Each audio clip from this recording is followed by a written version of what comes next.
আজ সুভাষচন্দ্র বসুর 128তম জন্মবার্ষিকী।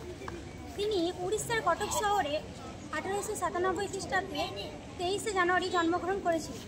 তার পিতার নাম ছিল জানকীনাথ বসু এবং মাতা ছিলেন প্রভাবতী দেবী। তিনি ছোট থেকে খুব মেধাবী ছিলেন।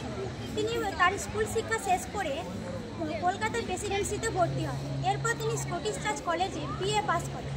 এরপর বিলেতে চলে যান এবং আইসিএস পরীক্ষা তিনি উত্তীর্ণ হন, কিন্তু ইংরেজ সরকারের অধীনে তিনি কোনো চাকরি গ্রহণ করতে চান। এরপর তিনি চিত্তরঞ্জন দাসের সহযোগিতায় ভারতের স্বাধীনতা সংগ্রামে যোগদান করেন। সেই জন্য তাকে বহুবার কারাদণ্ডও ভোগ করতে হয়েছে।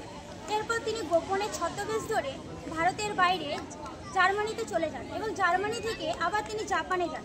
সেখানে রাসবিহারী বসুর সহযোগিতায় যে আজাদ হিন্দ ফৌজ গঠন হয়েছিল সেখানে তিনি নেতৃত্ব দান করেন এবং আজাদ হিন্দ বাহিনীর সৈন্যরা তাকে প্রথম নেতাজি বলে সম্বোধন করেন এবং সেখান থেকে তিনি ভারত থেকে ইংরেজদেরকে বিতাড়িত করার জন্য দিল্লির উদ্দেশ্যে রওনা হন এবং তিনি ভারতীয়দেরকে বলেছিলেন যে তোমরা আমাদেরকে রক্ত দাও, আমি তোমাদেরকে স্বাধীনতা দেব।